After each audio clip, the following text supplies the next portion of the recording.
if you know it hurts you, why do you keep going back? You see the red flags. You feel the same old pain building in your chest. You even tell yourself, never again.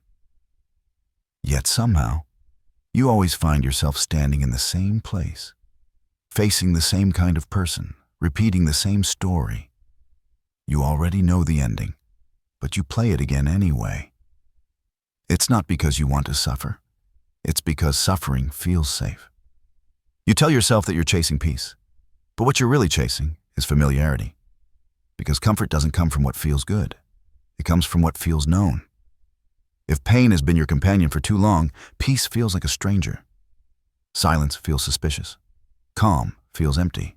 So when you finally find something healthy, you call it too boring or too quiet. You start to wonder if something is missing, not realizing that what's missing is the chaos you once called love. You don't return to the pain because you enjoy it. You return because, deep down, it feels like home.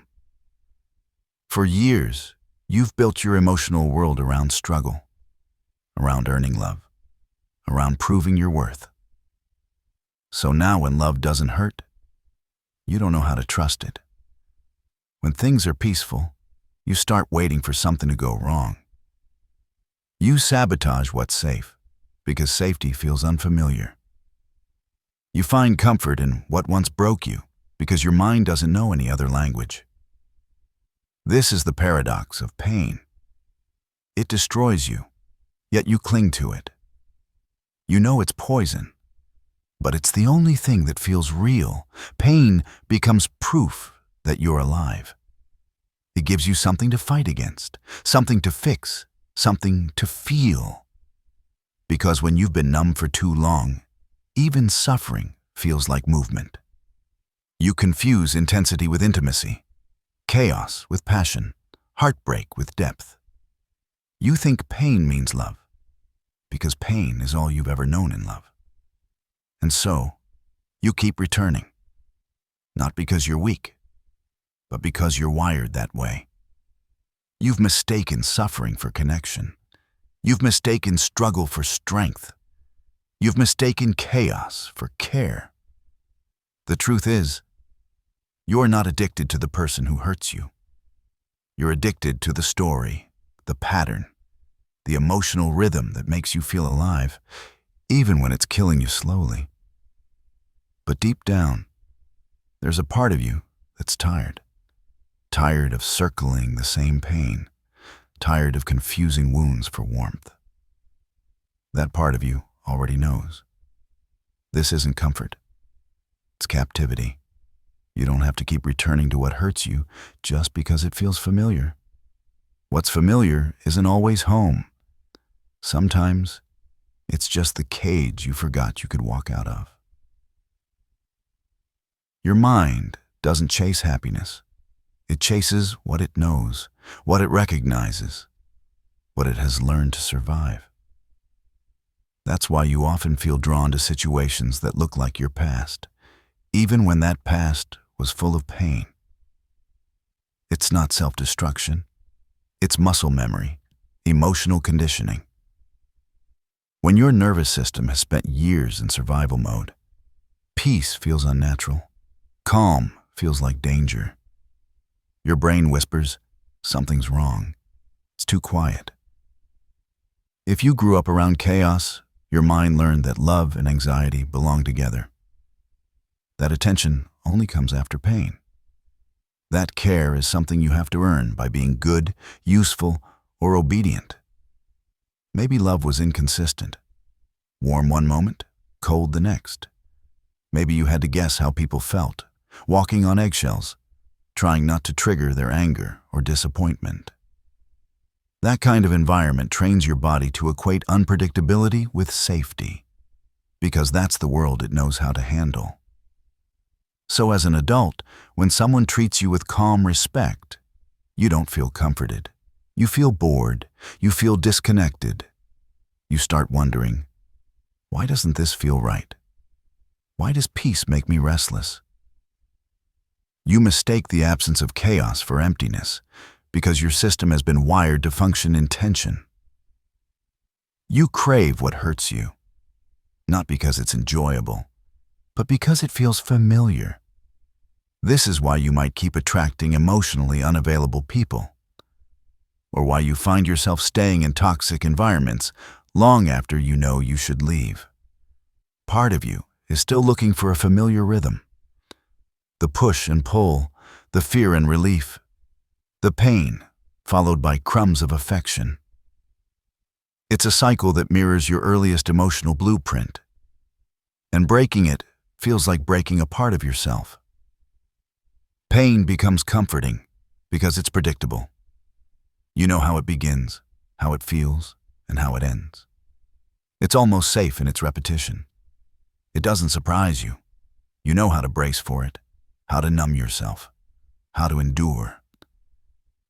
Peace, on the other hand, is full of uncertainty. You don't know how to trust it because there's nothing to fix, no tension to solve. Your identity, the one built on resilience and endurance, doesn't know who it is without struggle. And here's the trap. When suffering becomes familiar, you start to call it strength. You start to wear it like a badge. You tell yourself that staying is noble, that enduring is brave. But there's a difference between strength and self-abandonment. Strength is surviving pain when you have no choice. Suffering is choosing pain when you finally do. You might tell yourself, I just love too much. I care too deeply. But often, that love is mixed with fear.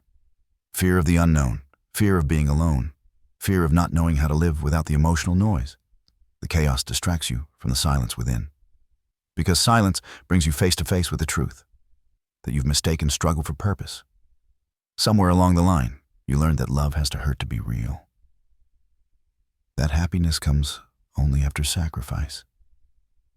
That you are only worthy when you are suffering for something or someone. But those are not truths. They're just old lessons that were never corrected. The comfort of suffering is a dangerous kind of comfort. It disguises itself as strength, loyalty, and love. It convinces you that enduring pain makes you better, deeper, wiser. But what it really does is keep you trapped in an endless loop of survival, unable to rest, unable to trust peace. The truth is, pain doesn't just live in your memories. It lives in your chemistry. Every time you feel hurt, rejected, or stressed, your brain releases a flood of chemicals: cortisol, adrenaline, and even small bursts of dopamine. These are the same chemicals that once helped your ancestors survive danger. They prepared you to fight, to run, to react. But when your mind learns to expect constant emotional danger, it starts producing those chemicals even when there is no real threat. You get hooked on the feeling, not because you want it, but because your body has learned to depend on it. That's why calm can feel so uncomfortable. You think you want peace, but when life gets quiet, your body starts to panic. It searches for that familiar rush, the argument, the heartbreak, the drama, the chaos. You might even start a fight out of nowhere, over something small, just to feel that spark again. You might scroll through old messages or reopen wounds that should have healed, just to feel alive. It's not weakness, it's biology. The brain becomes addicted to emotional intensity the same way it becomes addicted to a drug. Every surge of stress, pain, or sadness releases a chemical cocktail that your system gets used to. It's like emotional caffeine. It keeps you alert, reactive, alive. So when peace arrives, it feels like withdrawal. It feels empty. You don't know what to do with yourself because your body doesn't remember how to exist without the chemical drama. This is why people often say things like, I don't know why, but I always attract toxic people, or I get uncomfortable when someone treats me too nicely. It's not a mystery. It's neurochemistry. Your brain craves the roller coaster. The highs after the lows, the dopamine after the pain. It's the reason some people miss their abuser. It's not love. It's chemical dependency. The body remembers the rush of being noticed, even if that attention came through pain. You can see this pattern in subtle ways too. Think about how often you replay painful memories in your head, long after they're over. You go over what someone said, what you should have said, how they hurt you. Every replay gives your brain another hit of the same emotional chemicals, feeding the addiction. You tell yourself you're trying to understand it, but what you're really doing is redosing on suffering. The same happens with overthinking. You dwell on worst-case scenarios. You imagine rejection before it happens. You anticipate loss before it comes. It's your brain's way of keeping the chemistry alive. It convinces you that by worrying, you're staying safe. But what it's really doing is feeding your fear, keeping the addiction strong. Over time, this addiction creates an identity around suffering.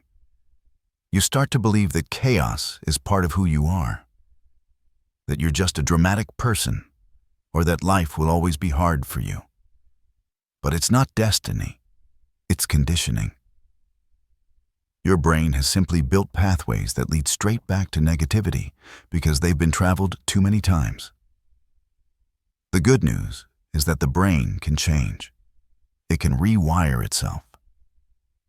But first, you have to see the loop for what it is. Not fate, not weakness, but chemistry. When you catch yourself seeking out pain or replaying hurtful stories, understand that it's your body asking for another hit. Instead of giving it chaos, give it calm. Breathe through the restlessness. Sit in the quiet, even when it feels unbearable. Because every time you choose not to feed the old chemistry, you weaken its hold. At first, peace will feel dull. It will feel like nothing. But that nothing is healing. It's your body learning a new rhythm, one that isn't built on adrenaline and fear. Over time, your brain begins to crave calm the same way it once craved chaos. You start to realize that peace isn't boring. It's balance. It's the absence of constant threat. There's a voice inside you that sounds so convincing, so familiar, that you rarely question it. It tells you, at least you know this pain. At least you can handle it. That voice is your ego, the part of you that clings to identity, to patterns, to control. The ego isn't evil. It's not your enemy. It's the psychological armor you built to survive. But sometimes, that same armor becomes a cage. The ego's main job is to keep you safe. Not truly safe, but predictably safe. It wants to protect the image you've built of yourself. And if that image was shaped by suffering, then your ego will do everything it can to keep that story alive. Because change, even good change, threatens that identity. It whispers, who are you if you stop suffering? Who are you if you stop fighting? What happens when there's nothing left to fix? For many people, pain becomes proof of worth. The ego tells you you're strong because you endure. You're valuable because you survive. So you start finding comfort in struggle. You begin to wear your suffering like a badge of honor. Every heartbreak, every disappointment, every betrayal, they become part of the story that says, look how much I can take. And somewhere along the way, you confuse resilience with identity. You stop knowing where the pain ends and where you begin. The ego thrives on control, even if what it controls is suffering. It prefers familiar pain over uncertain peace. That's why, when life starts to feel calm, your ego gets restless. It starts scanning for problems.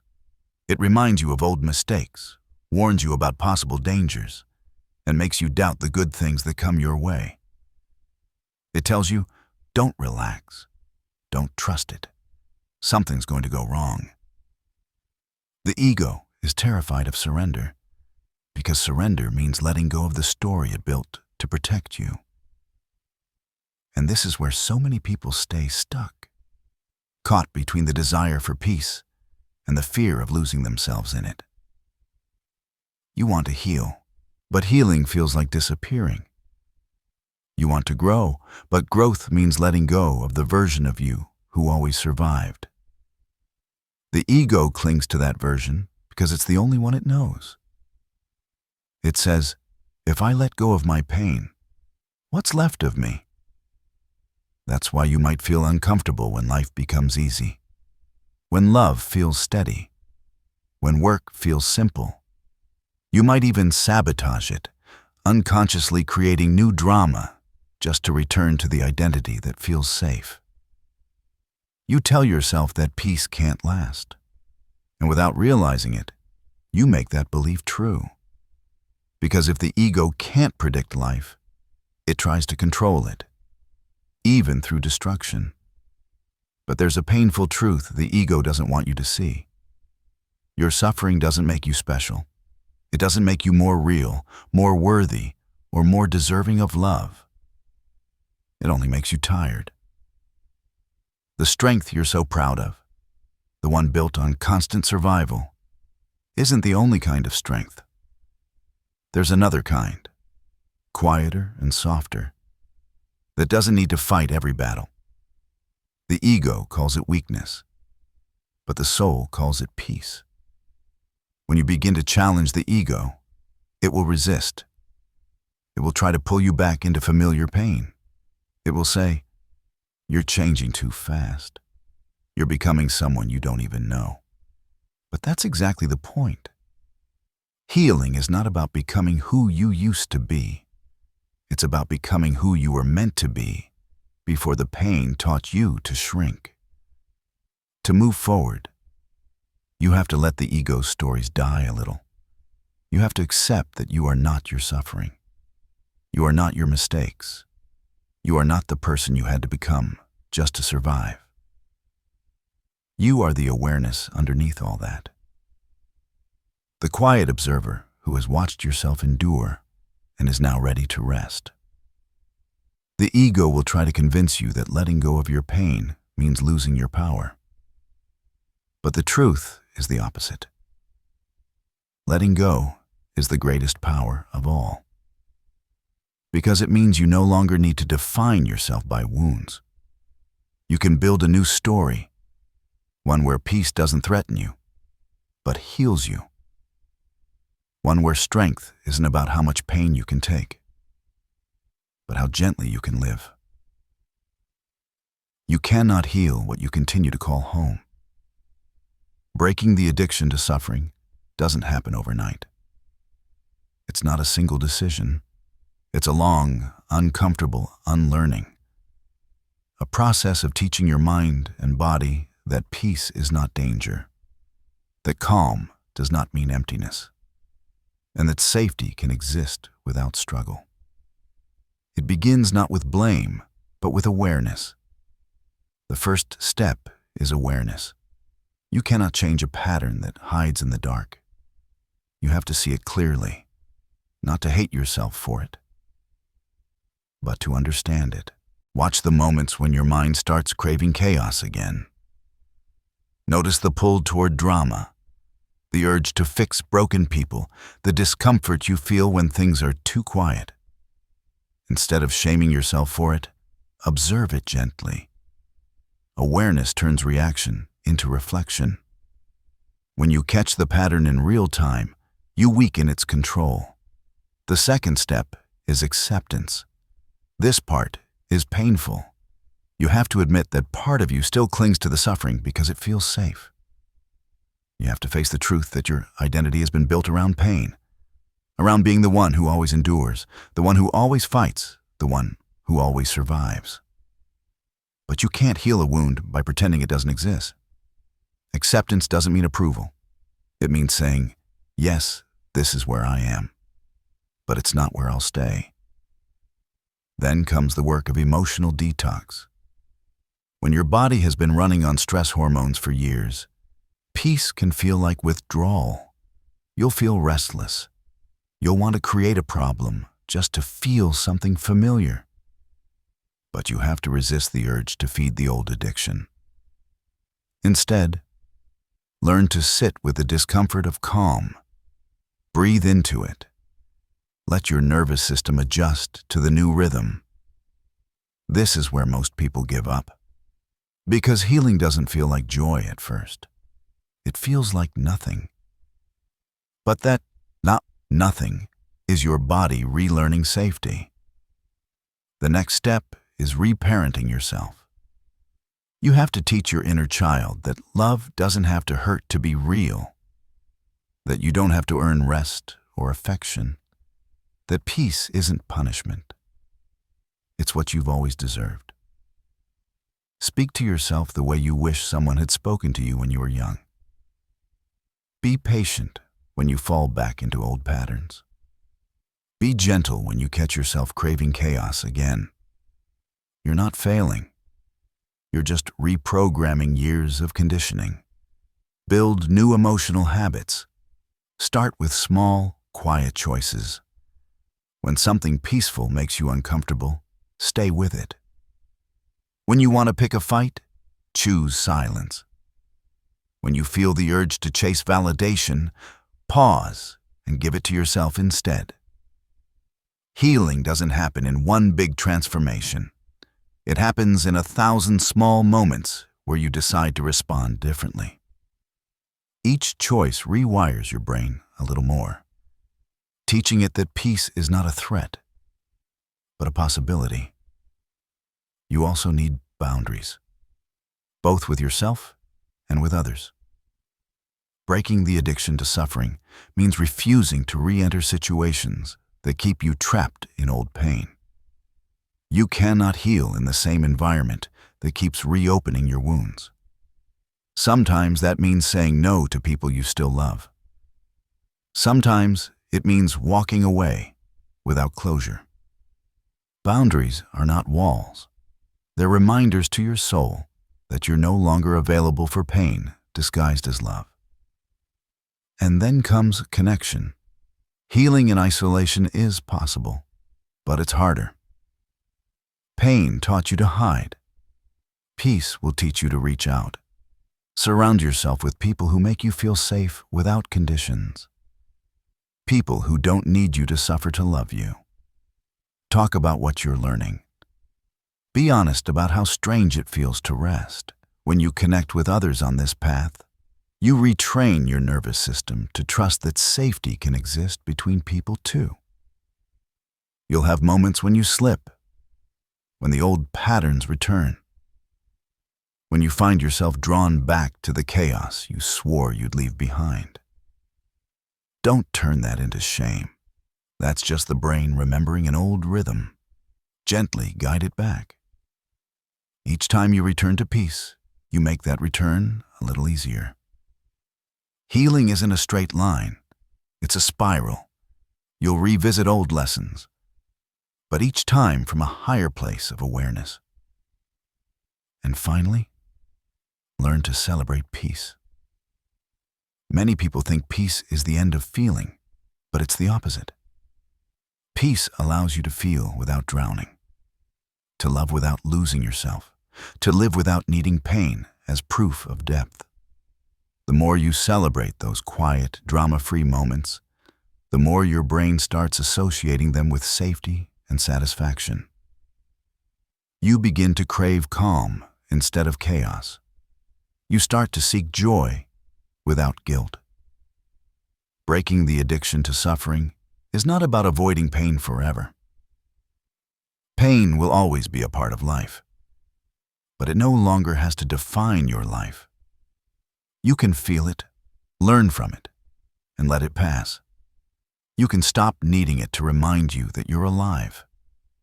And when that happens, when you can finally sit in stillness and feel at home, you'll understand what real freedom is. It's not running from pain or chasing happiness. It's being able to rest in peace without needing the storm to feel alive. That's when you'll know you've broken the cycle.